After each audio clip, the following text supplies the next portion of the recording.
Xavier Chen, my ex-fiancé, the man who claimed amnesia the day before our wedding. He looks good, confident, laughing easily with Senator Harrison, shaking hands with Mrs. Davenport. He remembers them just fine.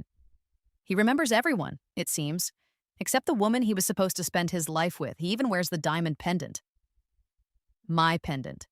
The one I saved for months to buy him, clasped around his neck like a trophy, a glittering symbol of a past he pretends doesn't exist. It's a physical ache in my chest seeing it. Our eyes meet across the expanse of champagne flutes and couture gowns. A flicker. I see it. A microsecond of recognition, instantly masked by polite confusion. He offers a tentative, questioning smile, the kind you give a stranger you think you might know. It's a performance, and 5 years ago it would have broken me. Tonight, it fuels the ice in my veins. Beside him, clinging possessively to his arm, is my sister, Vanessa. Her smile is triumphant, proprietary. She has no idea who the silent woman watching them from the shadows really is. She just sees another face in the crowd, another guest at a lavish party hosted by the city's newest, most enigmatic billionaire. My phone vibrates softly in my clutch. A notification glows on the screen. Acquisition complete. Zhang Investments now holds controlling interest in Chen Tech Solutions. A slow smile touches my lips, cold and sharp. The chess pieces are finally in position. This isn't the first time I've watched Xavier betray me. But it's the first time in this life. You see, I've been reborn. Sent back 5 years, landing in my old life 6 months before I ever laid eyes on Xavier Chen. Sounds like fiction, I know. But the searing pain of my past life, that was devastatingly real. Like in that life, the life that was, Xavier faked a catastrophic brain injury, complete with sudden onset amnesia, the morning before we were due to walk down the aisle. Gone, vanished, the man I loved, the future we planned erased, or so I thought. I spent years caring for him, the devoted fiancée tending to her broken partner. I put my life on hold, drained my savings, believed every lie, every pained expression, every frustrated sigh about memories that wouldn't return. The truth, when it finally surfaced, was uglier than any amnesia. An affair with my own sister, Vanessa. The amnesia was their escape hatch, a way for Xavier to ditch me without consequence, and for Vanessa to snag the man she'd always envied me for. The discovery didn't just break my heart, it shattered my world. Emotionally, financially, I was ruined, utterly destroyed by the two people I should have been able to trust most. But then the universe, or fate, or whatever cosmic force is out there hit rewind. I woke up, gasping, not in the threadbare apartment I ended up in, but back in my childhood bedroom, 5 years younger. The grief was still raw, the betrayal a fresh wound. But this time, I had something I didn't have before. Knowledge. Foreknowledge. Grandmother Wong's inheritance, a modest sum I'd squandered trying to fix Xavier in my past life, became my seed capital. I wasn't Olivia Wong anymore, the trusting, naive girl who believed in fairy tales and happy endings. No, that girl died with the discovery of the affair. I became Zhang Li, my grandmother's real surname, a name whispered in elite financial circles in Hong Kong, a fact my social climbing parents conveniently ignored. Using the memories of market shifts, tech booms, and cryptocurrency surges that hadn't happened yet, I turned that inheritance into a fortune. Tech companies poised for explosive growth, overlooked startups that became unicorns. I knew where to put the money. I moved like a ghost through the financial world, building an empire in silence. Zhang Li, cool, calculating, a billionaire strategist playing a long game. My transformation wasn't just financial. The soft waves of hair were gone, replaced by a sleek, razor-sharp black bob. My eyes, once warm brown, were now a startling cool gray thanks to colored contacts. Olivia Wong was dead. Zhang Li was the phoenix. Risen from ashes Olivia didn't even know she'd become. And I had a list. Xavier, Vanessa, my social climbing mother who told me I was lucky anyone wanted me, my dismissive father who always favored Vanessa, and Diane. My best friend, Diane, who held my hand while I cried over Xavier, all while knowing the truth, facilitating their secret meetings. They all had a reckoning coming. This time, I held the cards. The networking event hums with forced connections and the clinking of cheap wine glasses. It's the same place I met Xavier in my first life. Back then, I was Olivia Wong, starry-eyed and easily impressed. Tonight, I am Zhang Li, an enigmatic investor recently returned from overseas, looking for opportunities. My appearance is calculated. The black bob, the gray contacts, the impeccably tailored minimalist pantsuit that speaks of quiet power, not flashy wealth. I let him see me first, a brief glance across the crowded room, just enough to register a new, intriguing face. Then, I make my approach. Strategic, controlled. Mr. Chen? My voice is different too, lower, smoother, with a faint, unplaceable accent I practiced for months. He turns, that familiar, charming smile, already slotting into place. Please call me Xavier. He offers his hand. His touch sends an unwelcome jolt through me, a phantom limb memory of a love that turned toxic. I keep my expression neutral, my handshake firm but brief. The air hangs thick with the aroma of stale coffee and ambition. His sandalwood cologne, the same scent he wore 5 years ago, hits me, a ghost punching me in the gut. I suppress the wave of nausea, the sudden urge to scream or run, focus, calculate. Zhang Li, I say, I've been hearing interesting things about your startup. His eyes light up. That instant spark of interest, not in me, but in the opportunity I represent. It's sickeningly familiar. Chen Tech? Yes. We're doing some exciting work in AI integration. He launches into his pitch, the same one I heard years ago, polished now but still masking the desperation I know lurks beneath. His company is struggling, badly. I know this because my team did their due diligence, and because I remember. I listen patiently, letting him talk. I ask targeted questions, dropping hints about my own investment portfolio, the successful tech ventures I've backed in Asia. I watch his pupils dilate slightly when I mention the estimated worth of my holdings. Pure, unadulterated greed. It's so transparent, it's almost beautiful in its ugliness. I've crafted a backstory for Zhang Li, born overseas, educated in Europe, inheriting a substantial family fortune built in electronics, now looking to diversify into North American tech. Just enough truth woven in. Grandmother Wong was wealthy, just not in a way my parents ever acknowledged, to make it believable. He doesn't recognize me. Not even a flicker now. He's too blinded by the dollar signs, by the potential lifeline I represent. He sees a potential investor, maybe even a romantic prospect to sweeten the deal. He doesn't see the ghost of the woman whose heart he shattered. Perfect. The stage is set. He's chasing the bait, my bait. The satisfaction is cold, precise. The first move in a very long game. Vanessa's apartment is all chrome and glass, overlooking the glittering cityscape. The neon lights outside cast long, distorted shadows across her minimalist furniture. It feels cold, sterile, much like my sister herself. I agreed to this casual get-together, playing the part of the dutiful, slightly less successful younger sister. You won't believe who I met, Liv, she gushes, pouring us both expensive wine, likely chosen to impress. She still calls me Liv, the diminutive name I shed along with my old life. Xavier Chen, the Xavier Chen. His startup is going to be huge. She launches into a breathless description of him, his charm, his ambition. The irony is a lead weight in my stomach. She's recounting their meet cute, completely oblivious to the fact that I am the reason he has the capital to even keep his office lights on, let alone impress women like her. She doesn't know Zhang Li, the mysterious investor, is sitting right across from her. He sounds impressive, I murmur, keeping my tone neutral. Vanessa leans forward, her expression turning conspiratorial, laced with that familiar, condescending pity. Listen, Livy, she says, her voice dropping. A word of sisterly advice? Don't get any ideas about guys like that. They're out of your league. Stick to, artists or something. Someone more on your level.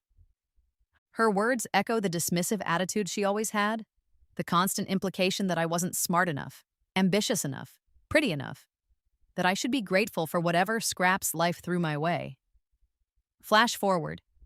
In my old life, in about 3 years from this point, Vanessa, the compassionate nurse, would be instrumental in helping Xavier stage his accident, coaching him on symptoms, feeding the medical team false information. Her capacity for cruelty, masked by that sweet exterior, remains unchanged. Actually, I say, swirling the wine in my glass, Grandmother Wong left me a bit more than we thought. I've been doing some investing myself lately, mostly tech startups. Vanessa stares, momentarily speechless. She always dismissed Grandmother Wong's side of the family, the poor relations. The idea of me having significant money, investing money, clearly throws her off balance. I set my teacup down on the glass coaster, a replica of the one I'm using now. The clink is soft, but carries a weight, a dangerous gentleness, as the outline perfectly described it. It's the first crack in the facade of the meek Olivia she thinks she knows. I'm actually looking for promising ventures to back right now, I add casually, especially in the AI space. Vanessa lets out a short, disbelieving laugh. You? Investing? Liv, be serious. Leave the high finance to people who know what they're doing. Her dismissal seals it. Any lingering, foolish shred of sisterly sentimentality evaporates. You will regret underestimating me, Vanessa. I promise you that. I smile, a placid mask hiding the vow. The bait is set for her, too. Le ciel. The sky. An exclusive restaurant perched atop the city's tallest skyscraper, demanding reservations months in advance and a platinum credit card. Xavier chose it naturally. He arrives 15 minutes late. In my past life, I'd have fretted, thinking I'd done something wrong. Now I recognize it for what it is, a petty power move, establishing dominance, showing me he controls the time, the place, the terms. I sip my water, calm, observing the subtle dance of the waiters, the hushed conversations at nearby tables. I am Zhang Li. I am not impressed. He slides into the seat opposite me, offering a practiced, apologetic smile. Miss Zhang, my apologies. Traffic was brutal. A lie. His driver dropped him off 10 minutes ago. I saw the car. No problem at all, Xavier, I reply smoothly. Shall we get down to business? I slide a sleek, leather-bound folder across the polished mahogany table. Inside rests the contract. $2 million in seed funding for Chen Tech Solutions. Enough to pull his failing company back from the brink. He picks it up, but I notice the slight tremor in his fingers as he opens it. Despite the confident facade, the designer suit, the expensive watch, he's desperate. He needs this, badly. He scans the first page, his eyes lingering on the dollar amount. Then he looks up, his gaze sharp, suspicious. The charm drops for a second, revealing the calculating mind beneath. $2 million, that's generous. What's your angle, Miss Zhang? What do you get out of this? The waiter arrives, popping the cork on a bottle of vintage champagne Xavier ordered. The bubbles fizz upwards as I meet his gaze. Let's just say I have an eye for potential, I murmur, letting the words hang in the air, deliberately cryptic. Potential others might miss. He doesn't press further, not yet. He's too focused on the immediate prize.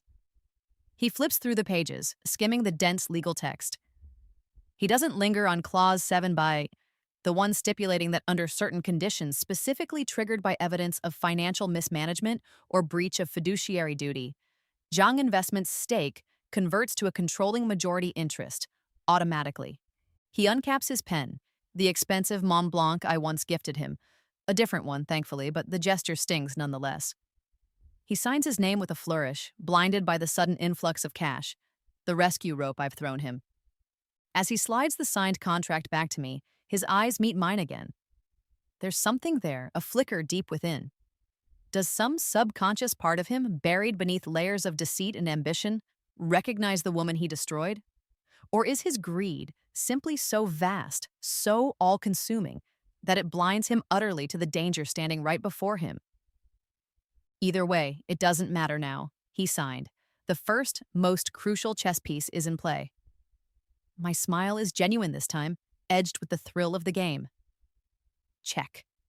My parents' anniversary dinner, held at their ostentatious country club naturally. It's like a reunion of ghosts from my past life, all gathered under one roof, bathed in the fractured light of an oversized crystal chandelier. Every single person who betrayed me is here. There's father schmoozing near the bar. In my previous life, after Xavier's accident, he'd sided with him completely, cutting me off financially, telling me I was being hysterical, paranoid. Xavier needs stability right now, Olivia, not your accusations. His stability built on my stolen future. Mother floats between tables, air-kissing cheeks. She's the one who, during my engagement, pulled me aside and hissed, "Honestly, Olivia, you're lucky anyone wants you. Don't screw this up."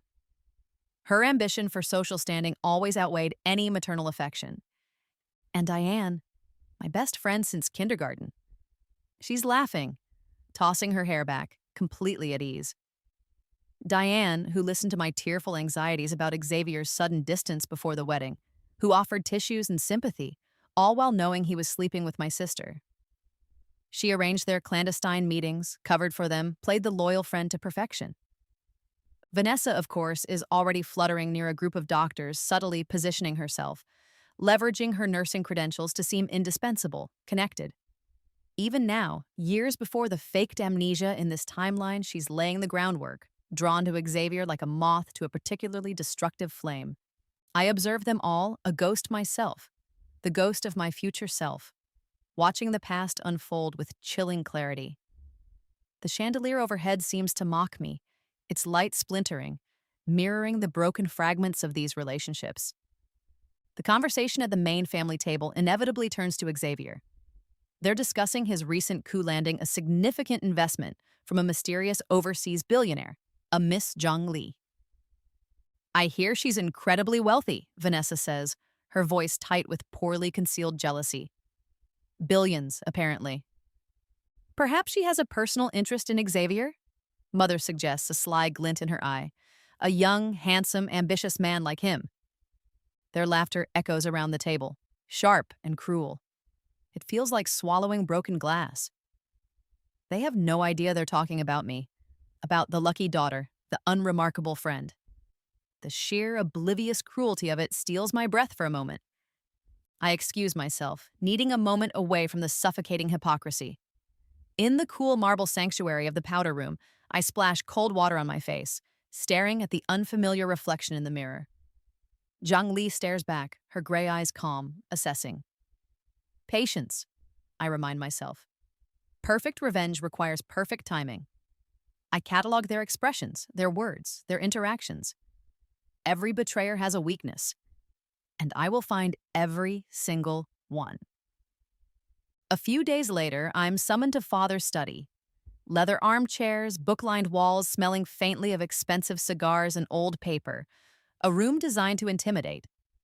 It used to work. Back when I was Olivia, desperate for his approval. I'd feel small, insignificant within these walls. Now, as Zhang Li, it just seems performative. A stage set for a man playing a role. He gestures for me to sit, pouring himself a brandy. He doesn't offer me one. Some things never change. "Olivia," he begins, swirling the amber liquid. He refuses to use my chosen name, Zhang Li, even in a professional context. It's a deliberate power play, reminding me of my place in his world. "This connection you seem to have made, this Miss Zhang?" He pauses, waiting for me to react, to offer information. I remain silent, my face a polite, neutral mask. "It occurs to me," he continues, leaning back, "that a connection to Zhang Investments could be beneficial to the family business." The irony hangs heavy in the air, thick as the tobacco scent lingering from his earlier cigar. He who meticulously excluded me from any meaningful involvement in the family business, deeming me unsuitable, uninterested. He who told me my focus should be on finding a suitable husband, not on spreadsheets. Now he wants access through me, or rather through the powerful persona he doesn't realize is me. "An introduction," he states, not quite asking. "To Miss Zhang, it would be advantageous." I let the silence stretch, enjoying the faint sheen of sweat on his upper lip. The study doesn't intimidate me anymore. I intimidate him. "Interesting proposition, Father," I finally say, my voice smooth. "But tell me, what would the Wong family business offer someone like Miss Zhang? Someone who, by all accounts, already has everything." His eyes narrow, calculating. He starts listing potential offerings, his network of local political contacts, introductions into certain social circles, maybe some carefully curated market insights. Then, he leans forward, lowering his voice. Information, Olivia. Information is always valuable, especially sensitive information. He mentions the Chen family, Xavier's family, long-standing business rivals. He hints at secrets, vulnerabilities, things that could be used as leverage. And then comes the gut punch. I always knew that Chen boy was ambitious, Father muses, staring into his brandy. Maybe a little too ambitious, ruthless even. But the connection was good for us. Necessary. He knew. He suspected Xavier was untrustworthy, possibly even dangerous to my happiness, but encouraged the engagement anyway. For business, for the connection. Another layer of betrayal peels back, raw and stinging. He wasn't just dismissive, he was willing to sacrifice my well-being on the altar of his own ambition. I add it to the mental ledger, his manipulation, his cold calculation. Perhaps Miss Zhang would be interested in certain information, I concede, planting the seed. Let him think he's manipulating the situation, feeding me intel I can pass along. He has no idea I'll use that very information, and his willingness to provide it in his own eventual downfall. Movie night at Diane's apartment, a monthly tradition we upheld for years, even through the worst of times in my past life.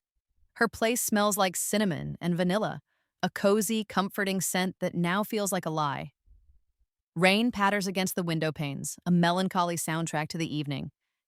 We're halfway through a cheesy rom-com, sharing a bottle of red wine. Diane refills my glass, then tops up her own. Her hand is trembling slightly. Liv, she starts, avoiding my eyes.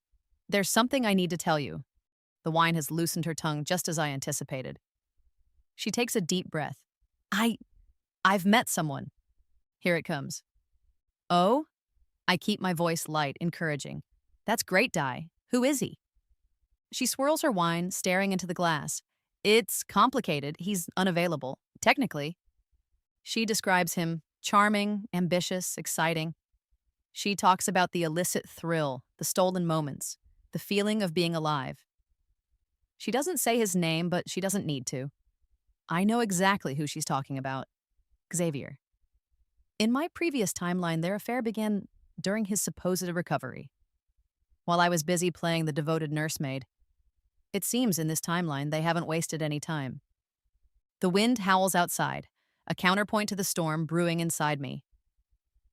My fingers tighten imperceptibly around the stem of my wine glass. It takes every ounce of control I possess to keep the mask of the supportive friend firmly in place. Wow, Di, I say, injecting false sympathy into my voice. That sounds intense. Are you okay? She finally looks at me, her eyes searching my face for judgment. Seeing only concern, she visibly relaxes, relief flooding her features. It's just hard, you know? Keeping it a secret, especially from you. The irony is almost unbearable. She feels guilty about this betrayal, the one happening now, completely unaware of the deeper, more devastating one she participated in during my past life, and likely would again, given the chance. Hey, I say, reaching across the coffee table to squeeze her hand. No secrets between us, remember? Whatever it is, we'll figure it out. She smiles, a genuine, relieved smile. She thinks our friendship is strengthening, that she's unburdened herself. She has no idea she's just handed me the ammunition I need. I smile back, but it doesn't reach my eyes. Diane is now officially on the ledger, her affair, her deception leverage for later. A luncheon at the country club, Mother insisted, surrounded by society matrons exchanging gossip over wilted salads and iced tea, the air thick with perfume and judgment. I hate these events. The endless parade of forced smiles and competitive comparisons. Predictably, Mother steers me towards a table where Mrs. Hutcherson sits with her son, James. Olivia, darling, you remember James? You two were in Pony Club together? James offers a limp handshake and a condescending smile. Olivia runs a charming little art gallery now, Mother announces to the table, her tone implying it's a quaint, unprofitable hobby. Very creative. The expensive scallop appetizer tastes like ash in my mouth. The condescension is suffocating, a familiar weight I thought I'd escaped. Overhead fans stir the heavy summer air, doing little to alleviate the discomfort of the situation. This is how it started in my last life, too. After Xavier's betrayal left me single and vulnerable, Mother relentlessly pushed unsuitable matches, men chosen purely for their connections or bank balances, never for compatibility or my happiness. James Hutcherson, with his trust fund and air of entitlement, is just the first pawn in her familiar game. But this time, I'm not playing her game. Actually, Mother, I interject smoothly, cutting through the polite chatter. The gallery is doing quite well, but my main focus recently has been managing Grandmother Wong's inheritance. It turned out to be rather more substantial than anticipated. I'm primarily investing in tech startups now. A collective pause hangs over the table. Mother's teacup clatters against its saucer. Public contradiction was never part of her script for me. James Hutcherson, who had looked seconds away from checking his watch, suddenly straightens up, his interest visibly piqued. The word inheritance is like a mating call to his kind. Investing? James leans forward slightly. Fascinating. What sort of valuation are you looking at for potential seed rounds? Mother shoots me a warning glance, a silent command to stop talking, to revert to the role of the demure, slightly embarrassing daughter. I ignore her, launching into a brief, confident explanation of my investment strategy, dropping names of sectors and forecasting potential ROI. The power dynamic at the table shifts palpably. The matrons watch with new curiosity. James hangs on my every word. Mother sits in stunned, furious silence. It's the first time I've publicly asserted my independence, my financial autonomy, directly challenging her control. The seeds of her downfall are sown, not through anger, but through the quiet, undeniable power of wealth she never thought I'd possess. Xavier's office is exactly as I remember it, minimalist luxury, all glass and chrome and expensive, uncomfortable-looking furniture. It's designed to impress, to project success and cutting-edge modernity. It's a facade, just like him. He greets me at the door. Miss Zhang, his voice smooth as silk. His hand lingers on my arm fractionally too long as he guides me inside. A calculated touch, designed to create intimacy, to blur the lines between business and personal. I don't react. Employees scurry out of our path, their gazes filled with curiosity. The mysterious billionaire investor, Miss Zhang Li. If they only knew. He insists on making me an espresso himself, using a ridiculously complex machine that hisses and steams like an angry dragon. It's another performance, the charming CEO who's still hands-on, relatable. My team is like family, he says, handing me the small cup. The coffee is bitter, matching the taste in my mouth. I know for a fact, thanks to my internal projections based on his spending habits, that he'll lay off nearly half his family within 6 months if his next funding round fails. He gives me the grand tour, boasting about server capacity and user engagement metrics. All the while, he subtly steers the conversation towards my other investments, probing for details about my portfolio, my connections. He wants more than just my $2 million. He wants access to my network, my perceived Midas touch. In the conference room, seated across the polished table, his knee accidentally brushes mine. Not accidental at all. It's a technique, one he used frequently during our courtship. Testing boundaries, creating a false sense of intimacy. I shift my legs slightly, disengaging without comment. The floor-to-ceiling windows frame the cityscape beyond, a concrete jungle sprawling beneath us. It's a fitting backdrop. Xavier is a predator, thriving in this environment by charming, manipulating, and ultimately devouring the trusting. He did it to me once. He won't get the chance again. Your ambitions are clearly significant, Xavier, I say, deliberately focusing the conversation back on him. Tell me more about your 5-year plan, beyond just Chen Tech. He leans back, misinterpreting my question, my presence here, as romantic interest. He sees the powerful, attractive investor potentially falling for his charm. He doesn't see the architect of his destruction carefully laying the groundwork for a corporate takeover right under his nose. Let him pursue the personal connection. It only makes the business maneuvers easier. The quarterly review meeting. Fluorescent lights hum overhead in the sterile conference room. Xavier stands at the head of the table, radiating confidence, gesturing towards the projector screen displaying manipulated financial figures. Beside him sits the newly appointed wellness consultant. My sister, Vanessa. My investment, the $2 million seed funding, gave Xavier the breathing room he needed, made him feel secure. Secure enough to get careless. He created this position specifically for her, despite her utter lack of qualifications in corporate wellness, finance, or anything remotely relevant to a tech company. It's blatant nepotism, a way to keep her close, under the guise of professionalism. I watch them. The subtle glances they exchange when they think no one is looking. The way his hand brushes hers accidentally when passing a document. The synchronized way they present certain slides. They've clearly rehearsed this, spending time together outside of work, just like before. The air in the room grows thick, heavy with their shared secrets. Director Harrison, an older man easily charmed, leans over and whispers to me, "Wonderful synergy between them, isn't it? So glad Xavier brought Miss Wong on board. Your investment really allowed him to strengthen the team." I offer a tight smile. Harrison mistakes it for modest agreement. He doesn't see the rage simmering beneath the surface, the memory of finding those text messages in my past life. He's asleep.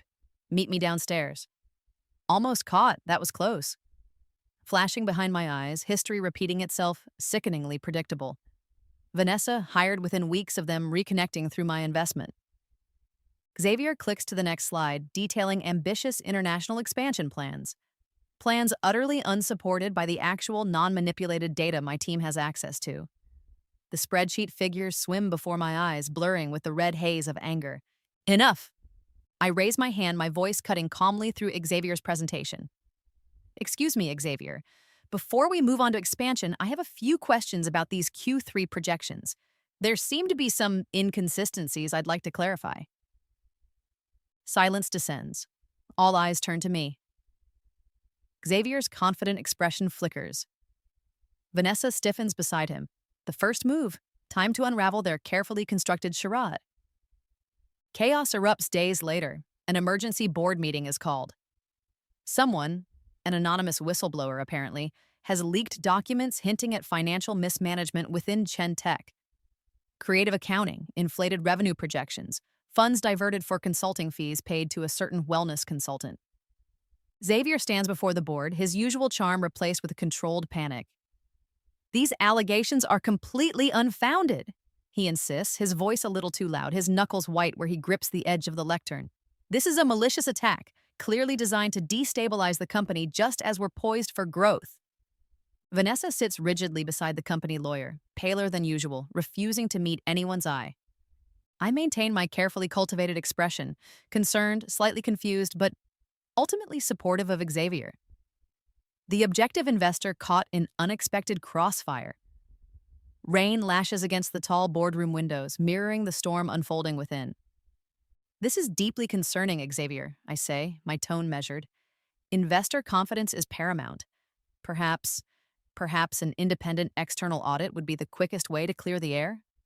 Put these rumors to rest definitively?" The suggestion hangs in the air, an audit. The very thing Xavier fears most. His expensive cologne suddenly seems inadequate to mask the scent of fear radiating from him.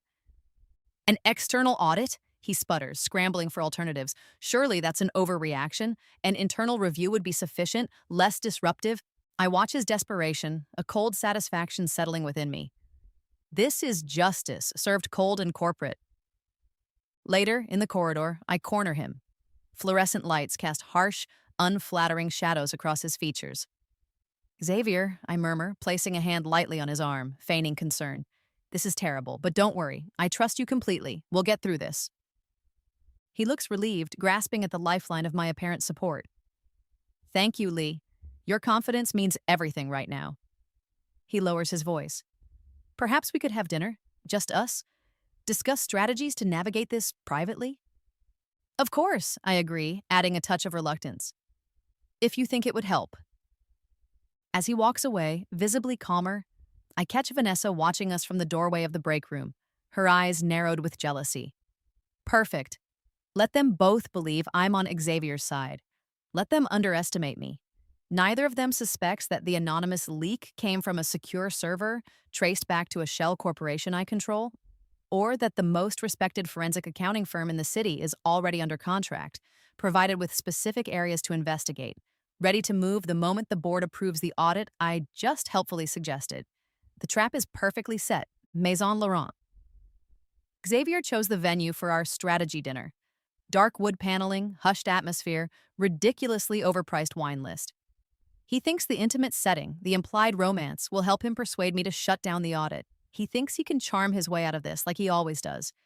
He doesn't know I booked the adjacent private dining room hours ago. He doesn't know my legal team is currently setting up monitors and recording equipment next door, waiting for my signal. He pours more wine, a deep burgundy that costs more than my old monthly rent. Lee, this audit, it's completely unnecessary, he insists, leaning forward, his expression earnest. It sends the wrong message to the market, makes us look weak. Candlelight flickers across his face, catching the desperation in his eyes. The rich aroma of truffle and butter hangs heavy in the air from appetizers I haven't touched. I continue playing my part. The slightly overwhelmed, confused investor, caught in a situation beyond her expertise.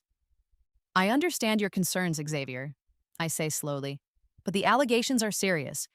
If they're false, the audit proves it definitively. I trail off, letting the implication hang. He shakes his head vehemently. They are false. Someone is trying to sabotage me. Sabotage us. Then, I slide another folder across the table. Not the contract this time. This one contains printouts, bank statements, offshore account numbers, invoices from shell corporations, all meticulously documenting how a significant portion of my $2 million investment was funneled out of Chen and into Xavier's personal accounts. Used for luxury cars, lavish trips, expensive gifts, including several substantial payments to one Vanessa Wong. His face goes slack. His left eye begins to twitch. That tiny, involuntary tick I remember from our past. The one that always gave away his stress, his lies. These must be forgeries, he stammers, but his voice lacks conviction. He flips through the pages, the color draining from his face as the evidence mounts. The restaurant's subtle background music suddenly seems loud, intrusive, failing to mask the sound of his increasingly shallow breathing. I just don't understand, Xavier, I say, my voice laced with false concern. Why would someone go to such lengths to frame you? He reaches across the table, grabbing my hand. The familiar move, distraction, manipulation. Lee, you have to believe me, I'm being set up. Panic gives way to calculation in his eyes. He's formulating a new strategy, a new lie. It must be someone inside the company, someone with access. He pauses, then lowers his voice, leaning closer. Vanessa, it has to be Vanessa. She had access to the accounts. She felt entitled after I ended things between us. Throwing my sister under the bus, just like that. The sheer, predictable ruthlessness of it almost makes me laugh out loud. He would sacrifice anyone to save himself. Excuse me, I say, gently pulling my hand away. I need a moment. I walk towards the restroom, but instead slip into the adjacent private dining room. My lead counsel, Helen Sharp, looks up from her laptop. 3 other lawyers are poised, documents ready. He just implicated Wong, I state quietly, and confirmed the affair. We have it recorded. Helen nods, a grim satisfaction on her face. Good. We have the injunctions ready. The evidence of the larger fraud is compiled. We file first thing in the morning. The final pieces click into place. Time for the public execution. The headlines explode the next morning. Tech wunderkind Xavier Chen faces fraud allegations. Investor funds misappropriated at Chen Tech. Internal scandal rocks promising startup. Chen Tech headquarters is besieged. Reporters swarm the entrance, microphones thrust forward, camera flashes creating a blinding strobe effect. I watch it all unfold from the tinted windows of my limousine parked across the street, calmly sipping jasmine tea from a thermos. My security team installed micro cameras throughout the Chen Tech offices months ago, disguised as smoke detectors and light fixtures. I have a front row seat to the implosion. The boardroom, usually a place of controlled discussion, is now a battleground. Directors shout accusations, demanding answers. Xavier and Vanessa sit side by side at the table, looking shell-shocked, their carefully constructed world crumbling around them in real time. Their faces are pale, drawn.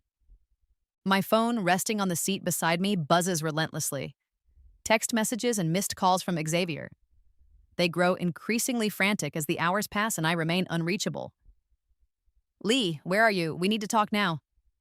Pick up the phone. This is a misunderstanding. Lee, please, I can explain everything.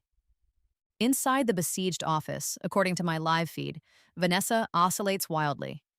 One minute she's staunchly defending Xavier to stunned colleagues, insisting it's all a smear campaign.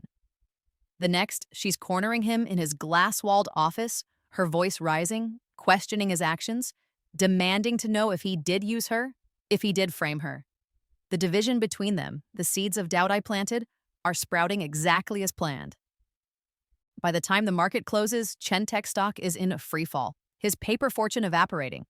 That evening, he shows up at my penthouse unannounced, somehow bluffing his way past the lobby security. He looks terrible.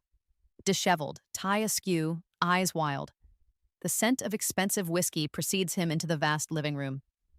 Lee, he pleads, his voice hoarse, you have to help me. You have to tell the board this is a mistake. You know me. You know I would never intentionally mislead you. The irony is staggering. 5 years ago, I was the one pleading, begging him to remember our love, our life, while he stared back with blank, deceitful eyes. The city lights glitter far below my floor-to-ceiling windows, indifferent to his personal apocalypse. He takes a step closer, his desperation palpable. Then, he does something I never expected. He sinks to his knees, actually kneels on the marble floor, clutching at my hands. Please, Lee, Olivia, I'll do anything, anything. He used my old name, a desperate gamble. I savor the moment, the reversal of power absolute. I let him kneel there, remembering how I knelt by his hospital bed, praying for his recovery, completely fooled. Anything? I repeat softly. Hope flares in his eyes. Palpable relief washes over his face. Yes, anything you ask. He agrees without hesitation, without even knowing the price.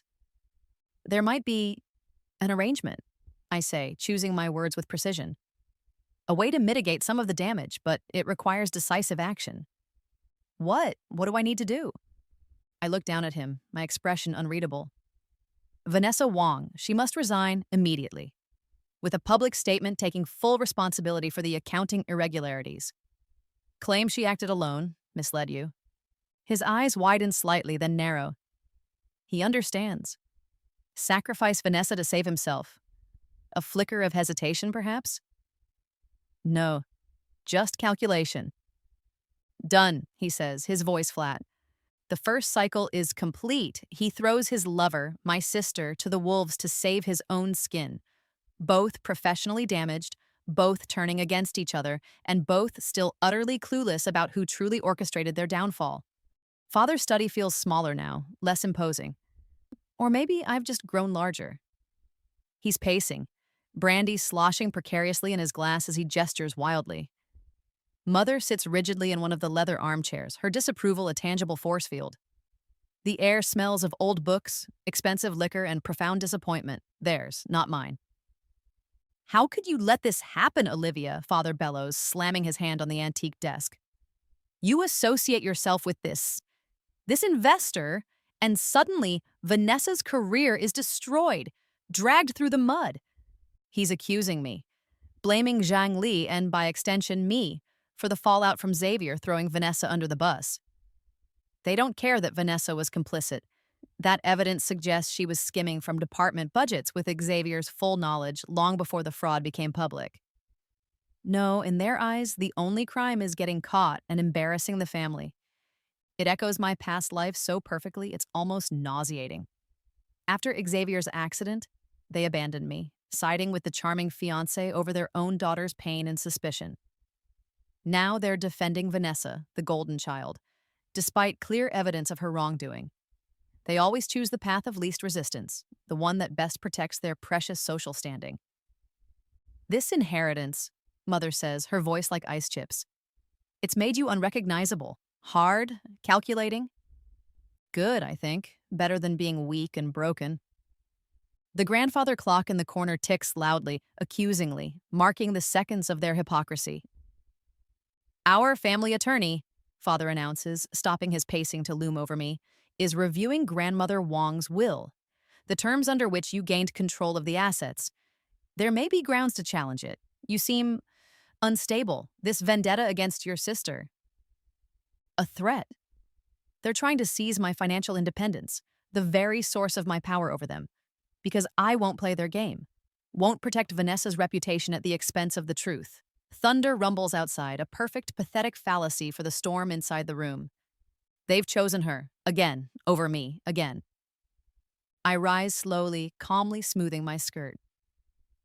An interesting legal strategy, Father, I say, my voice even.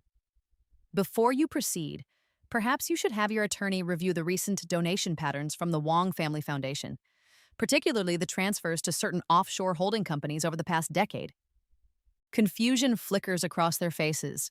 They have no idea I spent months untangling the web of shell corporations Father used for years to embezzle funds from the very foundation established in Grandmother Wong's name. Funds meant for charity, siphoned off to support their lavish lifestyle. I don't know what you're talking about, Father blusters, but his eyes betray him.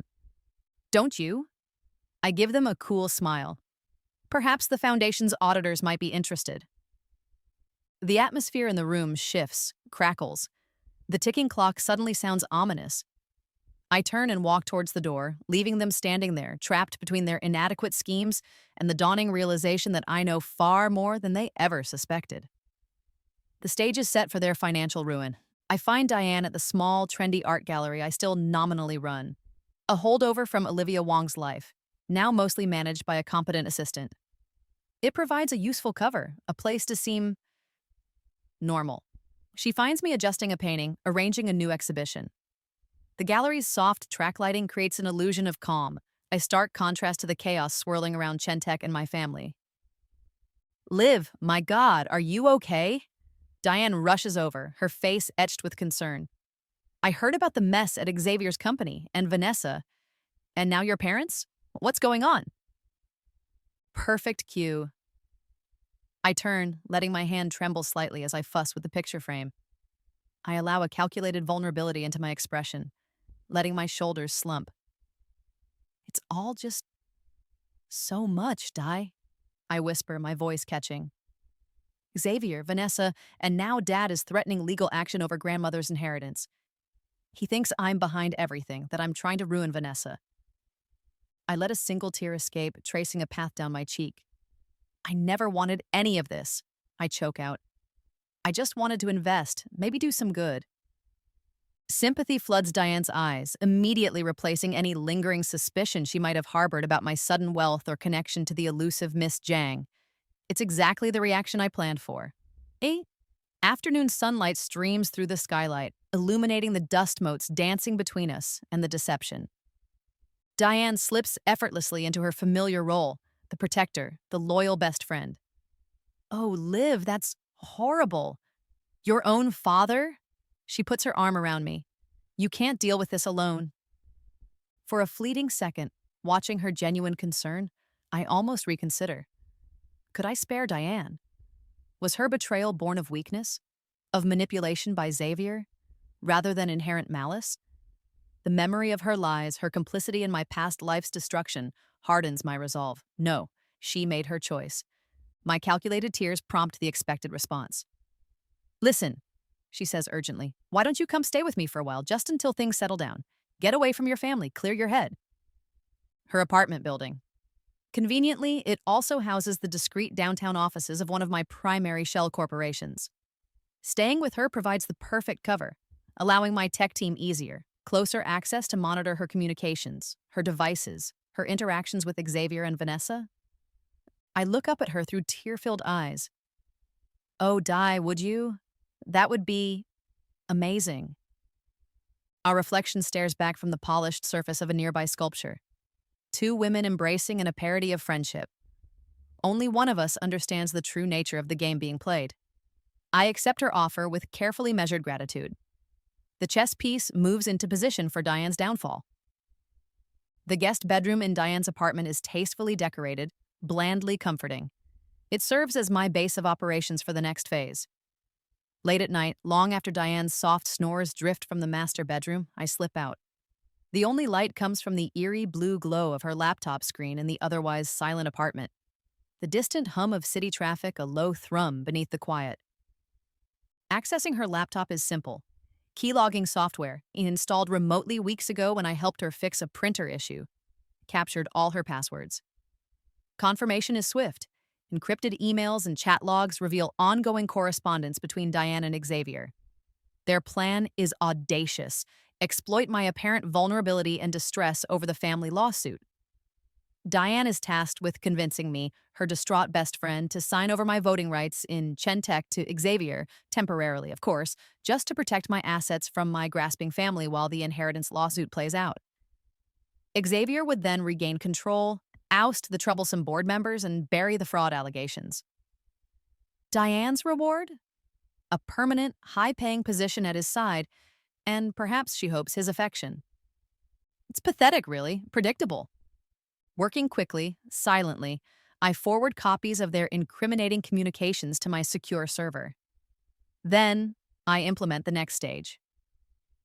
Using sophisticated spoofing techniques, I begin planting a subtle digital trail.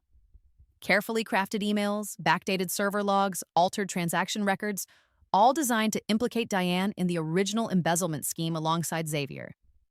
It paints a picture of her having direct access to the diverted funds, of her being the primary architect of the shell company network. An anonymous tip containing excerpts of this fabricated evidence is scheduled to be delivered electronically to the Chen Tech board members precisely at 9 a.m. tomorrow. I wipe my digital footprints, shut down the laptop, and slip back into the guest room undetected. The following morning, news arrives via a frantic call from Diane. She's been summoned to an emergency board meeting. Accusations are flying. She sounds terrified. "Oh my God, Liv, they think I was involved," she cries into the phone. "That's ridiculous." I feign outrage. "Don't worry, Di. I'll come with you. For moral support, we'll sort this out." The boardroom is even more tense than before. The fabricated documents appear on the main presentation screen. Transaction records showing funds flowing into accounts Diane allegedly controlled. Emails outlining the embezzlement plan, seemingly sent from her work address. Xavier stares at the screen, his face a mask of shock. This definitely wasn't part of his plan with Diane. "I didn't do this," Diane cries, tears streaming down her face. "These aren't real. Xavier, tell them." But the evidence looks damning. That's when I make my move, stepping forward with a look of dawning, horrified realization. "Wait a minute," I say slowly, looking from the screen to Xavier, then to Diane. "Xavier, you were the one pushing for Vanessa to take the fall. Is it possible? Could you have—" "Diane, did he set you up? To shift the blame completely?" The seed of doubt lands perfectly. Xavier sputters a denial, but it sounds weak, unconvincing. Diane turns on him, her fear morphing into furious betrayal. "You bastard!" she screams. "You told me we were in this together. You used me." The division is complete. They turn on each other just as I planned. And incredibly, ridiculously, both of them still look towards me, Zhang Li, the powerful investor, the supportive friend, for help. Neither suspects the true architect of their mutual destruction is standing right there, offering sympathetic glances. The financial news outlets have a field day. Executive assistant implicated in deepening tech fraud scandal. Close friend of heiress investor accused of embezzlement. Diane's face is splashed across websites, her professional reputation shredded. Fired from Chen Tech, facing potential legal charges, ostracized by former colleagues. Naturally, I offer her refuge. "Come stay with me, Di," I insist, playing the part of the steadfast friend. "You can use the guest suite in my penthouse. You need a safe place right now." She accepts gratefully, tearfully, completely unaware she's walking straight into the lion's den. A few nights later, fueled by expensive wine and despair in my luxurious living room, the full confession pours out. The affair with Xavier, how it started, how he manipulated her, promised her the world. And the final bitter twist? Now that she's implicated, Xavier denies everything. He claims she was obsessed with him, that she acted alone out of jealousy and greed. He's cut her off completely. I offer calculated sympathy, nodding in all the right places, murmuring reassurances. My penthouse, however, is equipped with state-of-the-art discrete recording devices. Every tearful word, every damning admission about Xavier's real involvement is captured. The next morning, a lifeline appears. an unexpected, almost miraculous international job offer arrives via email for Diane, a senior executive assistant position at a major competitor based in Singapore. Excellent salary, relocation package, a chance to escape the scandal and start fresh. It's an offer too good to be true, arranged, of course, by me through several layers of corporate cutouts. Diane is ecstatic, weeping with gratitude.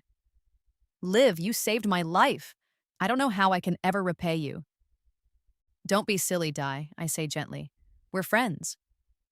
But if you really want to help, any information you have about Xavier's less reputable business dealings, offshore accounts, tax irregularities, anything that might help ensure he faces proper justice, that would be valuable. Eager to prove her loyalty, eager for revenge against the man who betrayed her, Diane spills everything. Details of hidden accounts in the Caymans, methods he used to evade taxes, names of other collaborators, it's all meticulously recorded. I send the recording along with corroborating evidence anonymously to the relevant international financial authorities. I see Diane off at the airport, a final hug, promises to visit. Her last text message before boarding reads, "Thank you for everything, Liv. I owe you my life. Forever grateful." Days later, news breaks of a massive international investigation into Xavier Chen's finances, triggered by an anonymous tip. Tax evasion, money laundering, authorities in multiple countries are involved. Diane, arriving in Singapore to start her dream job, discovers the position doesn't exist. The company has no record of her. Her visa is invalid. Stranded in a foreign country, her name now surfaces in the international investigation as a key accomplice to Xavier's financial crimes, based on the information she provided. From my penthouse window, overlooking the city, I watch the news reports. A cold, clean satisfaction fills me. Another chess piece, ruthlessly removed from the board. Permanently. The intercom buzzes late one rainy night. It's Vanessa, unannounced. Security lets her up, protocol for family, even estranged family. She looks like a drowned rat. Rainwater drips from her soaked trench coat onto my pristine marble floor. Her hair is plastered to her head, mascara streaked down her cheeks. The picture of desperation. "Zhang Li, Miss Zhang, please, you have to help me," she begs, her voice trembling. She still hasn't made the connection.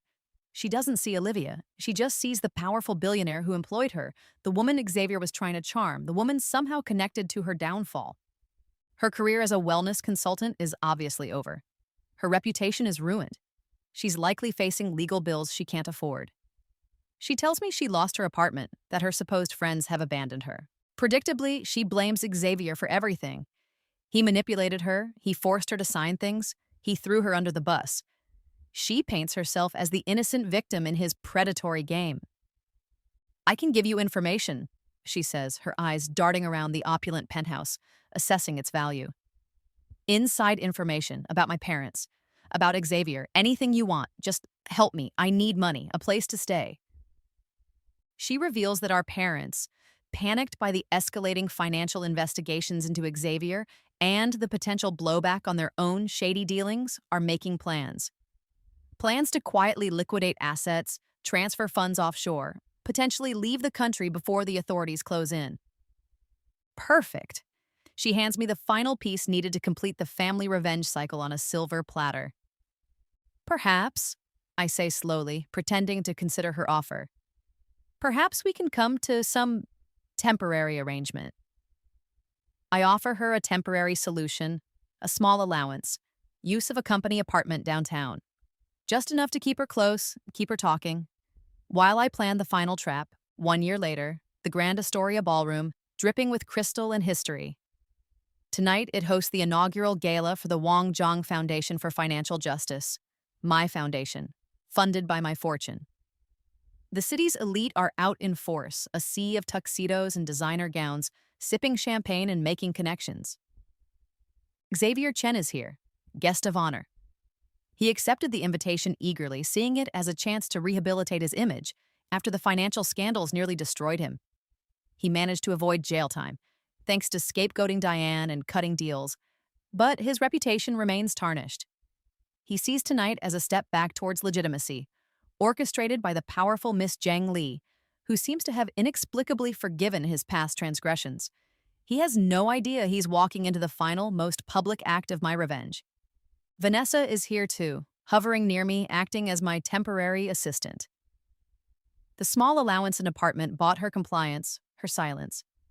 She's subdued, wary, but still hasn't recognized me. She's just grateful for the lifeline, however precarious. My parents are here reluctantly, cornered by mounting evidence of their own financial misdeeds, leaked anonymously, of course. They accepted my offer of a truce, a generous donation to their legal defense fund in exchange for their presence tonight. They look uncomfortable, out of place amongst the genuine philanthropists, but desperate to maintain appearances. And Diane? She's here too, in a way. Her pale, haunted face stares out from a tablet carried discreetly by one of my security personnel near the main stage. A live video call from Singapore, where she remains trapped in legal limbo, her passport confiscated. She thinks she's calling in to offer a tearful, pre-recorded statement of support for the foundation, a plea for help brokered by my lawyers. She doesn't know her feed is live, her image broadcast to hidden monitors. Media crews document the glittering affair. My entrance causes a stir. I'm wearing white. A stunning, custom-made gown, ethereal and stark against my black hair and cool gray eyes. It's an echo of the wedding dress I never got to wear. Xavier gives a speech full of platitudes about integrity in business and second chances. The irony is so thick you could cut it with a butter knife. In the center of the room, a massive, intricately carved ice sculpture, a phoenix rising from flames, slowly melts throughout the evening, drip by agonizing drip. The string quartet begins playing a familiar melody, our song. The one Xavier and I danced to on our third date. The one he requested. He glances at me, a flicker of surprise, maybe sentimentality. I meet his gaze, my expression serene. My seating arrangement is meticulous. Xavier, Vanessa, my parents, all seated together at the main table, right under the spotlight. After the dinner plates are cleared, I step up to the podium. I announce a major donation from the foundation to fund groundbreaking medical research. Specifically, I state, my eyes finding Xavier's across the room. Research into complex neurological conditions, particularly memory disorders and dissociative amnesia. A wave of murmurs ripples through the crowd. Xavier shifts uncomfortably in his seat. The subject hits a little too close to home. Then, I introduce my special guest speaker. A leading neurologist whose work in traumatic brain injury is unparalleled. Dr. Eris Thorne. Dr. Thorne walks onto the stage. He's the same neurologist who treated Xavier after his faked accident 5 years ago in my past life. His eyes scan the audience, landing on Xavier at the main table. A look of profound confusion crosses the doctor's face. He clearly recognizes his former patient, the patient who presented with catastrophic, debilitating amnesia, now sitting there looking perfectly healthy, lucid, the picture of corporate success. Seeds of doubt planted. Whispers erupt around the tables near Xavier. He tries to shrink back, to make himself smaller, but it's too late. He makes a move as if to stand, perhaps feign illness. But two discreet security personnel subtly block the nearest exit.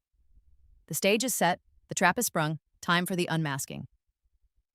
During a lull in the program, as Dr. Thorne fields polite questions, Xavier corners me. He finds me in the venue's secluded library, pretending to admire the leather-bound first editions. His charm is gone, replaced by a cold, simmering fury. "What the hell was that, Lee?" he hisses, grabbing my arm. "The donation for amnesia research? Bringing Thorne here? Are you deliberately trying to humiliate me?" His eyes bore into mine, searching. For the first time, the polite confusion is gone.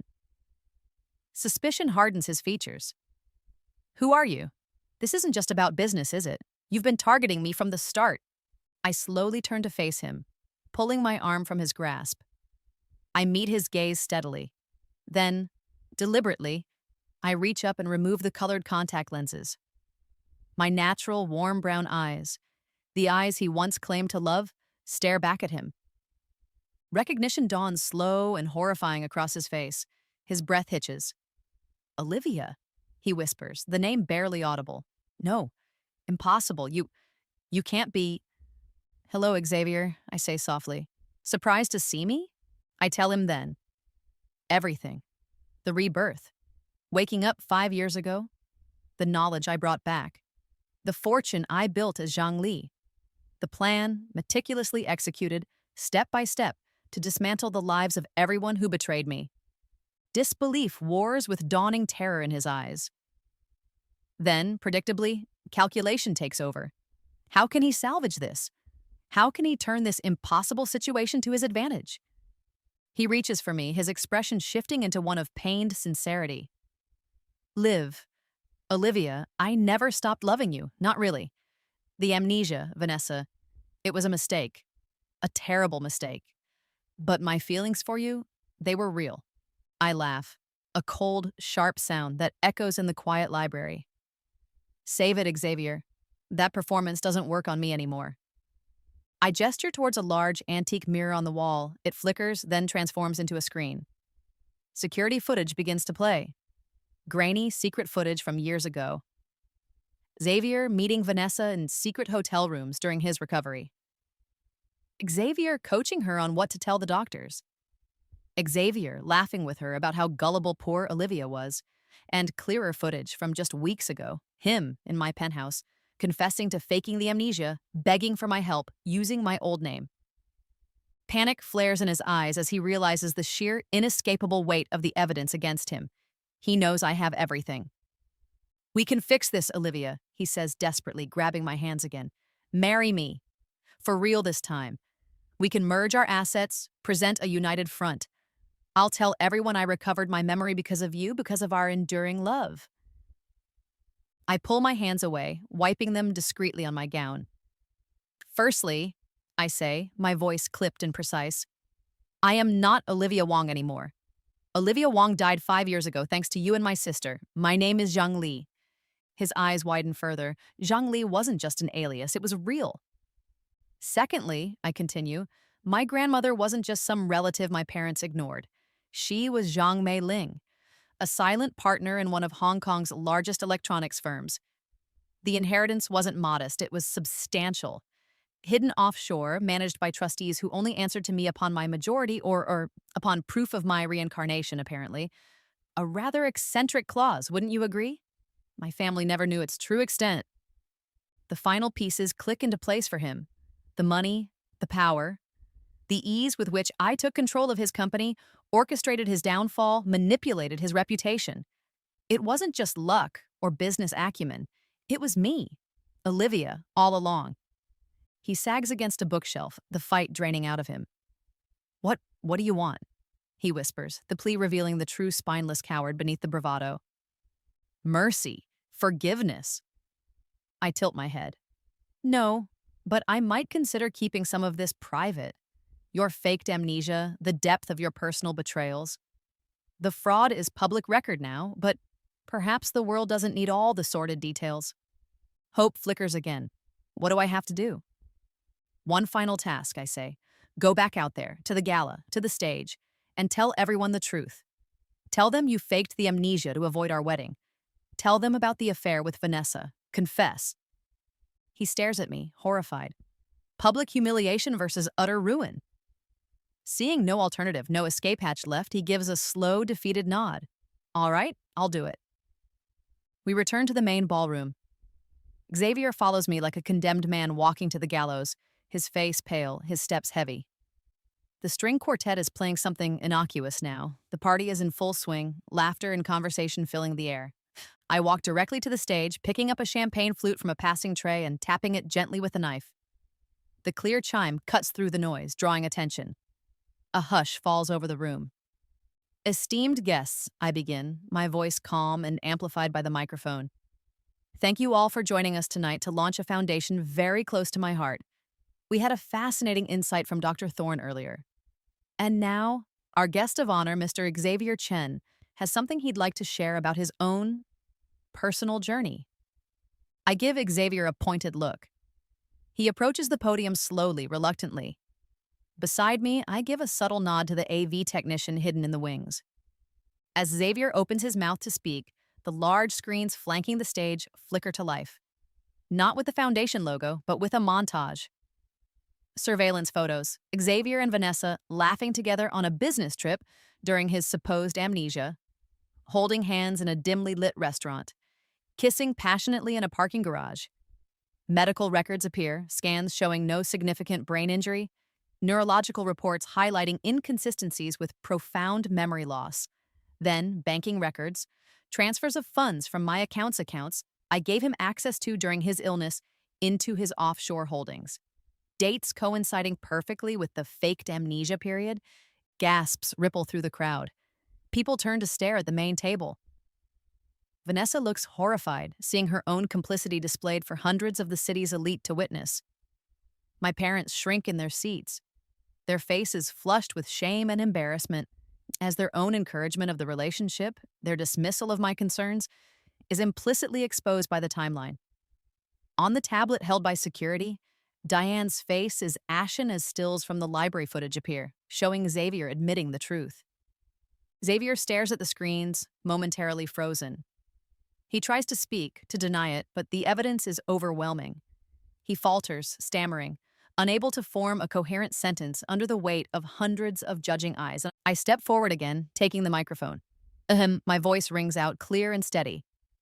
For 5 years, many of you have known me as Zhang Li, but that is only part of my story. I pause, letting the anticipation build. My real name is Olivia Wong. Silence. Utter, stunned silence. Then slowly, deliberately, I reach up and remove the sleek black wig. My own hair, longer now, wavy brown, tumbles down around my shoulders. The final confirmation. Collective shock registers on the faces of Xavier, Vanessa, my parents, Diane, on the tablet screen. They finally understand. The woman they betrayed, the woman they dismissed, the woman they thought destroyed, is standing before them, powerful, wealthy, and in complete control. The universe, it seems, granted me a second chance. I continue, my voice resonating with quiet power. An opportunity to return, to seek justice. The resources I used to build my company, this foundation, they came from leveraging knowledge of a future you all tried to steal from me. The media erupts. Cameras flash, reporters shout questions. The carefully orchestrated gala descends into chaos. Security discreetly surrounds the main table. Xavier starts protesting, shouting denials, but his voice is lost in the uproar. 2 guards gently, firmly escort him from the premises, ignoring his struggles. The final chess pieces slam into place. Checkmate. The morning after the gala, my penthouse is serene. Sunlight streams through the panoramic windows, illuminating the aftermath. News channels are ablaze with the story. Billionaire heiress reveals shocking deception. Society shaken by gala confession. The rebirth of Olivia Wong.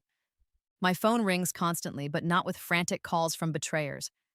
It's board members from the various companies I control, pledging loyalty, expressing admiration for my strategic brilliance. It's international partners, intrigued and impressed by the audacity, the sheer scale of my long game.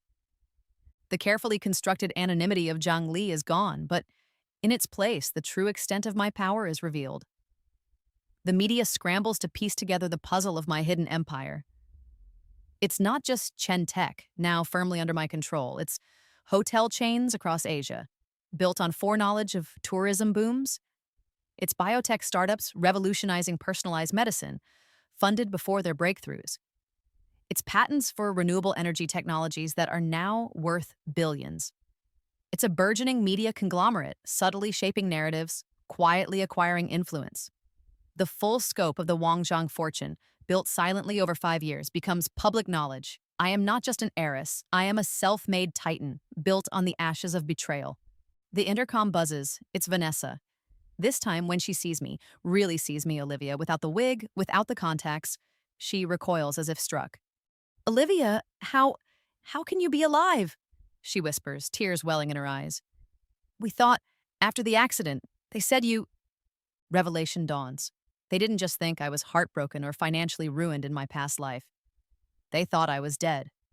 Perhaps a convenient accident, a tragic consequence of my unstable state after Xavier's betrayal? The details don't matter. The implication is horrifying. Did they mourn, or did they feel relief? The universe granted me a second chance, Vanessa. I repeat coolly, a chance to right the wrongs. She starts stammering, trying to backtrack, claiming misunderstanding, manipulation. Xavier twisted everything. I never meant. I hold up my phone, pressing play. Her own voice fills the room, a recording from months ago, caught by Diane's compromised devices. Vanessa giggling with Xavier, planning how to keep me away from him, mocking my naivety. She'll never suspect a thing. Poor, trusting Olivia. The color drains from her face. There's no escape from the truth. My parents' frantic calls appear on my phone screen, caller ID flashing insistently. I ignore them. An email arrives from Diane, a desperate, rambling plea for extraction from Singapore, offering more secrets, anything, in exchange for help.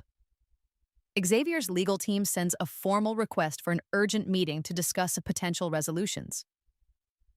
It's a full circle moment. 5 years ago, I was the victim, powerless, begging for truth, for help. Now I hold all the cards, all the power, over every single one of them. I stand at the window, looking down at the city sprawling below me like a kingdom. The storm clouds from the previous night have cleared, leaving behind a crisp, bright sky. The transformation is complete. The final pieces of the puzzle slide into place with perfect, chilling precision. My private office, stark white walls, minimalist furniture, a single orchid on the vast desk. Across from me sits Mr. Harrison, the family lawyer father threatened me with, now looking pale and anxious. He slides a thick file across the desk. It contains the full, unvarnished truth about my father's decades of embezzlement from the Wong family foundation. The scale of it is breathtaking. Not just skimming profits, but systematic fraud, shell corporations, falsified reports. Hundreds of thousands, maybe millions, siphoned off over the years, money meant for scholarships, medical research, community programs stolen to fund my parents' extravagant lifestyle, their country club memberships, their desperate need to keep up appearances. The report details the victims, not just the foundation, but the people who should have benefited. Students denied scholarships, research projects unfunded, small charities that relied on grants that never materialized. My father's actions didn't just betray family trust, they hurt innocent people, hundreds of them. Suddenly, revenge feels small, petty. Exposing my father wouldn't just punish him, it could potentially collapse the remnants of the family business, throwing dozens of long-term innocent employees out of work. It could trigger investigations that might harm people completely unconnected to his crimes. A moral crossroads. Do I pursue the personal vendetta to its bitter end? Or do I rise above it? Grandmother Wong's final words to me back when I was just Olivia echo in my mind. Wealth isn't just privilege, child. It's responsibility. Remember that. My phone rings. Xavier. His lawyer offering anything. A public apology, controlling shares in his now struggling new venture, his undying servitude, in exchange for my silence on the faked amnesia, the personal betrayals. Click ignore. Another call. Vanessa. Sobbing, pleading for me to think of the family reputation, of our parents' health, begging me not to expose father. Click ignore. An email from mother. Cold, calculating, no apologies, just an offer. Her social connections, her influence in certain circles, in exchange for containing the scandal. Delete. A message from Diane, forwarded by her lawyer. More secrets. Dirt on competitors Xavier dealt with, information she thinks I can use. Delete. Each of them, facing the consequences, reveals their true nature. Self-preservation above all else. Greed, manipulation, cowardice. I stand at the panoramic windows, watching the sunset paint the sky in hues of orange and blood red. I reflect on the journey. From the shattered fiancé weeping over a faked illness, to the calculating billionaire orchestrating elaborate revenge, to this. This moment of decision. True power, I realize, isn't in vengeance, it's in the choice. The choice not to destroy, but perhaps to rebuild. Differently. Better. A new plan begins to form, not pure revenge, but justice. Accountability, yes. My father, my mother, Xavier, Vanessa, Diane, they will face consequences, legal and financial. But perhaps the goal isn't total annihilation. Perhaps it's about systemic change. Rehabilitating the companies affected, using my resources not just for personal satisfaction, but for the greater good. Setting up the foundation wasn't just a tool for revenge. It could be a genuine force for helping victims like those my father created.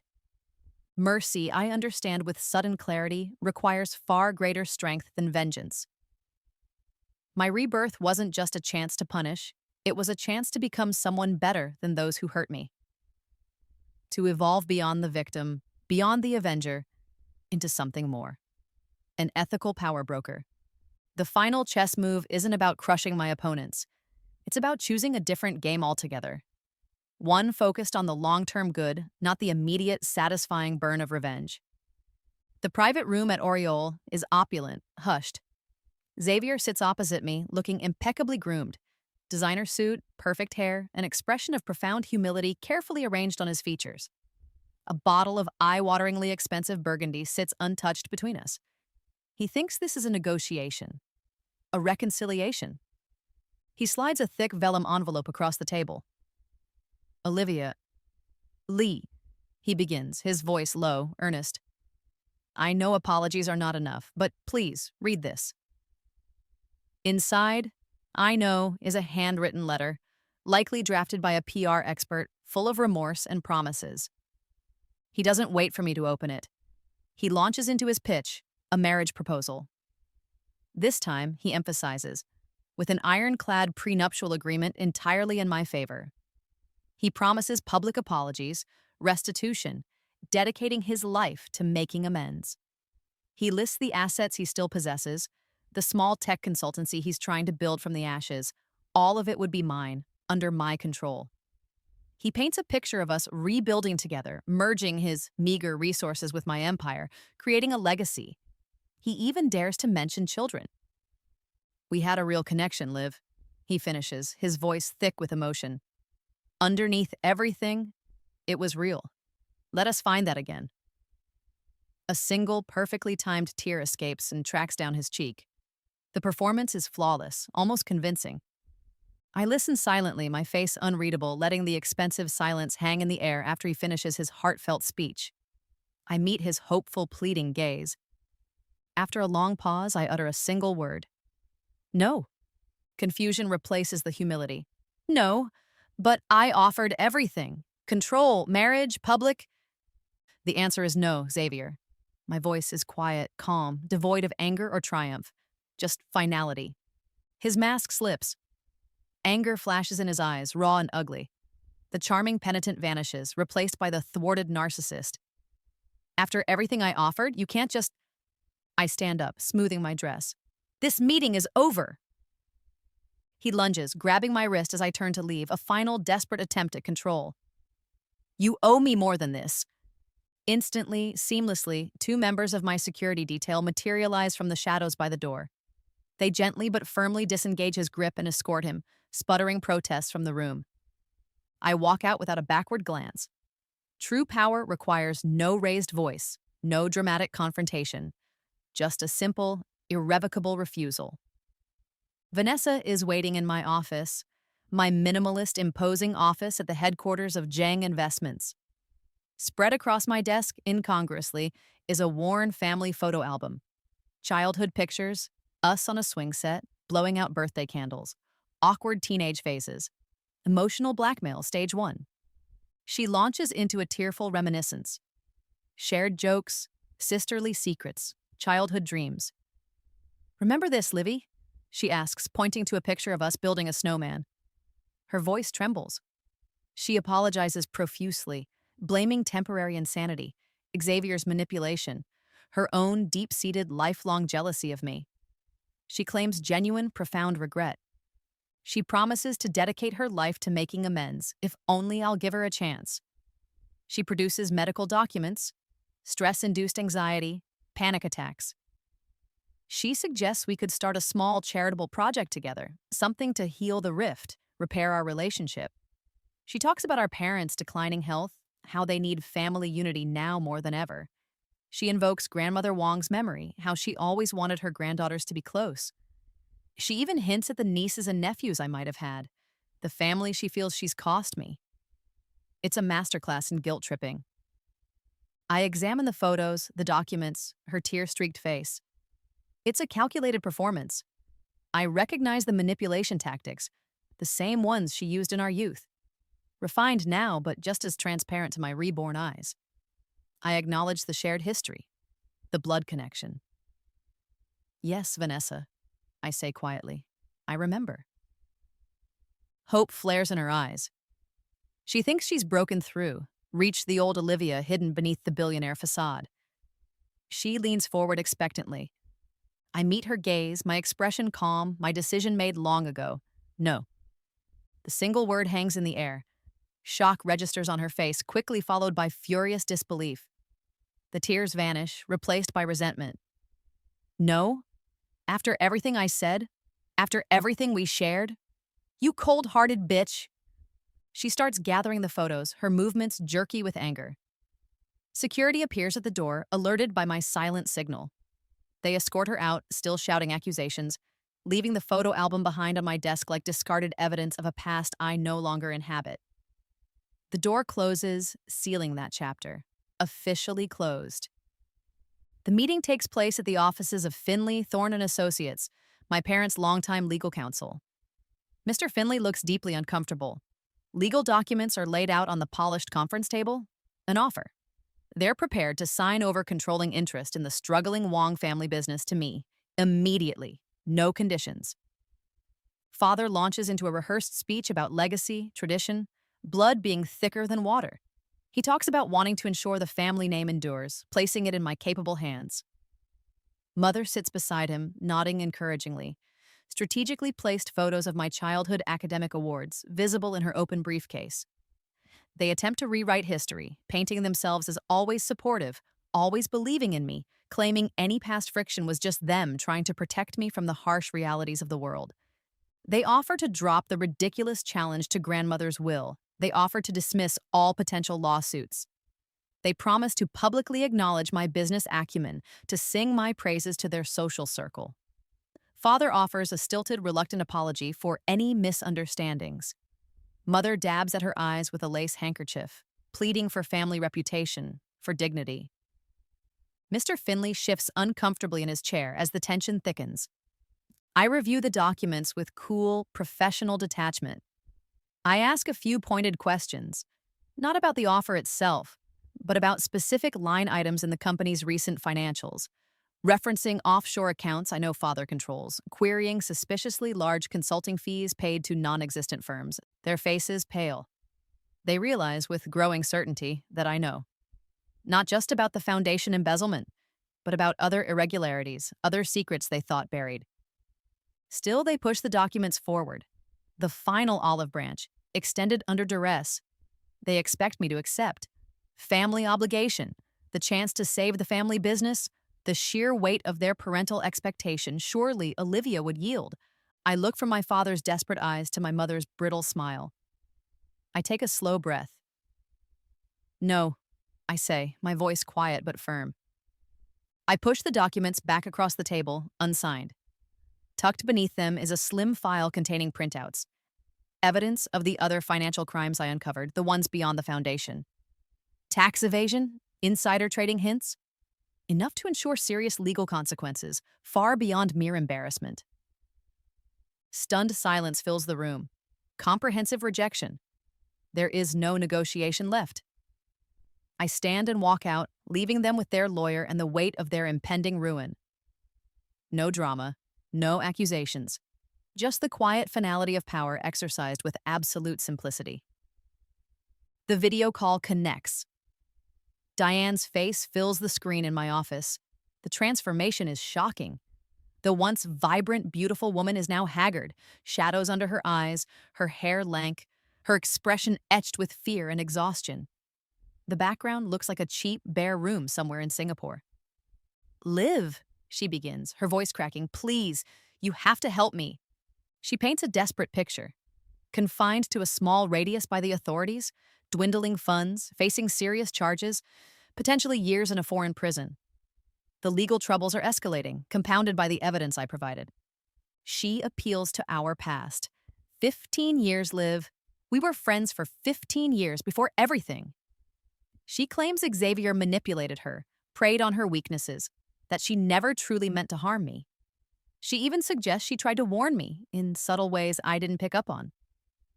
Tears stream down her face as she describes the horrifying conditions she imagines facing in prison.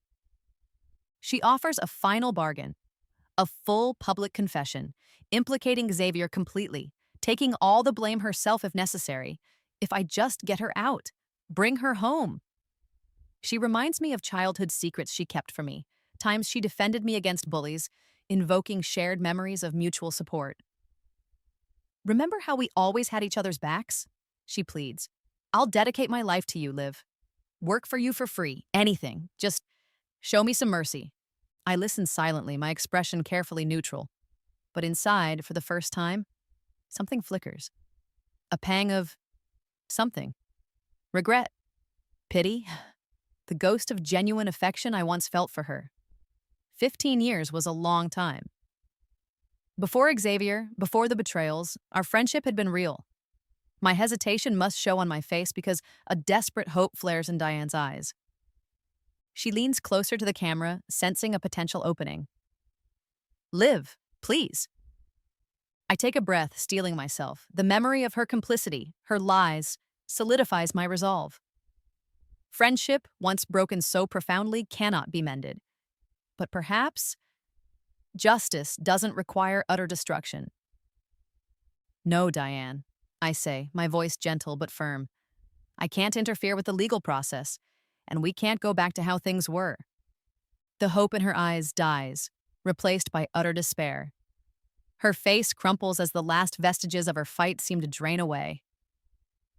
I end the call before she collapses completely. Immediately, I dictate an email to my assistant. Arrange a one-way ticket for Diane Chen to Taiwan, a place with no extradition treaty for her specific charges, but where she has distant family. Wire a modest sum to a new account in her name, enough to live simply, find basic work, but not enough for luxury. Attach a list of potential low-level administrative jobs. Mercy, yes, but not forgiveness, not reconciliation. A clean break. A final lesson in consequences, tempered with a sliver of grace she didn't deserve, but which I chose to give. The press conference room at Zhang Investments headquarters is packed. Journalists jostle for position, cameras flashing, microphones held aloft. The air crackles with anticipation. They smell blood, the final act of the Wong family drama. They expect tears, recriminations, maybe even a shocking reconciliation. I walk to the podium, dressed in a sharp, dark gray suit. Professional, composed. Calm authority radiates from me. The questions start immediately, shouted from the crowd. Miss Wong, will you reconcile with your family? What about Xavier Chen? Any chance of forgiveness? Diane Chen, will you help her? What does this mean for the Wong family legacy? The public craves the emotional narrative, the messy human drama, the possibility of forgiveness after such epic betrayal. I wait for the noise to subside, then step up to the microphone. My voice cuts through the room, clear and unwavering. Thank you all for coming, I begin. There has been considerable public interest in my personal history and relationships. I pause, meeting the eyes of the journalists in the front row. Let me be unequivocal. Some bridges once burned cannot be rebuilt. A collective intake of breath. My focus now is entirely on the future. I continue, smoothly redirecting. On the work of the Wong Zhang Foundation, on the growth of Zhang Investments, and on ensuring ethical practices in all our ventures. My past connections are exactly that, in the past. I will be moving forward separately. I will not be commenting further on these personal matters. I refuse to elaborate, refuse to engage with the salacious details, the emotional undercurrents they crave. I pivot immediately to discussing new philanthropic initiatives, upcoming tech investments, the company's positive trajectory. The power isn't in the expose anymore, it's in the refusal. The refusal to be defined by the drama, the refusal to continue playing their game. The final statement is one of dignified closure, delivered with the quiet confidence of someone who has already won and has nothing left to prove. 1 year later, the Maldives. My private beach attached to a minimalist villa tucked away from the world. The sand is white, impossibly soft between my toes. Gentle waves lap against the shore in a soothing, rhythmic sigh. The sunrise paints the sky in strokes of soft orange and incandescent pink, a masterpiece of tranquility. I sit near the water's edge, legs crossed, hands resting on my knees in a simple meditation pose. Inner peace, It feels real, earned. A journal lies beside me on the sand, its pages filled with the messy, complicated journey from heartbroken Olivia to vengeful Zhang Li. And finally, to this woman watching the dawn.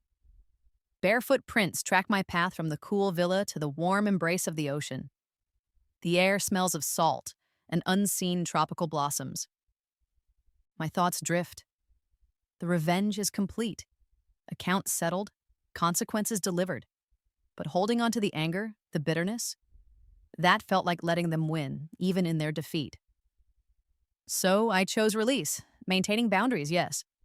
Forgiveness? Not entirely, but release, letting go. A letter arrived yesterday, forwarded from my office. From Vanessa. Thick vellum, her familiar handwriting. I instructed my assistant to return it, unopened. Some doors need to remain closed. My phone is switched off, tucked away in a drawer back at the villa. Today, peace trumps power. Silence trumps stock prices. I pick up a small, perfect seashell, its spiral intricate and beautiful. A reminder that something whole and lovely can be built, even from the fragments of what was broken. As the tide washes over my feet, cool and cleansing, I feel the last vestiges of resentment wash away with it. A smile touches my lips. Not the cold, calculated smile of Zhang Li, nor the naive grin of Olivia Wong. This one feels different, genuine, free, dawning slowly, brightly, just like the sun. 6 months prior to the Maldives sunrise, the Wang Zhang Foundation for Financial Justice officially opened its doors. The building itself is a statement. Sleek, modern, constructed with sustainable materials filled with light, a symbol of a new beginning built on transparency and ethical principles. Its purpose is clear: to help victims of financial fraud rebuild their lives. We offer legal aid, financial counseling, job retraining programs. There's a special initiative for women financially betrayed by partners, a cause born directly from my own painful experience. We're launching educational programs in schools, teaching financial literacy and independence from a young age, empowering the next generation to avoid the traps I fell into. At the grand opening ceremony, my speech focuses entirely on the future, on the positive impact we intend to make. I don't mention my personal story despite the intense media interest. The foundation isn't about my vendetta. It's about creating a legacy beyond personal vindication. It's about transforming pain into purpose. The event is live-streamed globally, reaching millions with a message of hope and accountability. Many former Chen Tech employees, those who remain loyal or were rehired after my takeover and restructuring, attend in support. Notably absent are any members of my biological family or former inner circle. They are not part of this new chapter. The ribbon-cutting ceremony feels symbolic, severing ties with the toxic past, opening the door to a future dedicated to positive change. The Foundation's board comprises distinguished figures from finance, law, and ethics, people chosen for their integrity, not their connections. My confidence isn't feigned. It's rooted in purpose. This foundation, this work, this is the true victory, creating tangible good from the ashes of profound personal pain. Dinner tonight isn't a tense negotiation or a strategic maneuver. It's laughter filling the private dining room of my favorite, unassuming Italian restaurant downtown. Around the table sits my chosen family. Helen Sharp, my brilliant lead counsel, now a trusted friend. Ben Carter, my unflappable head of security, who knows more of my secrets than anyone. Anya Sharma, the fiercely intelligent CEO I appointed to run the rehabilitated Chen Tech, now rebranded. A few other loyal colleagues who proved their integrity during the upheavals. These relationships are built on mutual respect, shared goals, genuine camaraderie, not on obligation, manipulation, or shared blood. We discuss upcoming projects, a charity expedition Anya is organizing to build schools in Nepal, Ben's plans for implementing new tech to bring clean water to remote villages via a foundation grant. I listen more than I talk, sharing the spotlight, valuing their insights. We exchange small gifts, celebrating the foundation's successful first year. Helen raises a glass of Prosecco. To the future, she says, her eyes twinkling. And to building it with people you actually trust. We toast, the clinking of glasses warm and real. The embraces as we leave the restaurant later are genuine, a stark contrast to the cold formality and air kisses of my former life. Trust, I've learned, is earned, not given freely, and it feels good to have rebuilt it, carefully, with people worthy of it. The night air feels fresh, filled with possibility as we walk out onto the starlit street. For the first time in what feels like a lifetime, I walk unburdened. No revenge plots weighing me down, no simmering resentment clouding my thoughts, just freedom. Back in my penthouse sanctuary, high above the glittering city lights, the metropolis I now partly own, partly protect. The design is still minimalist, elegant, but it feels less like a fortress now, more like a home, a place of peace reflecting the streamlined clarity of my new life. There's only one framed photo on display.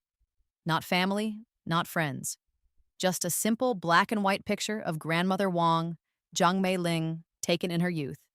Fierce eyes, determined chin.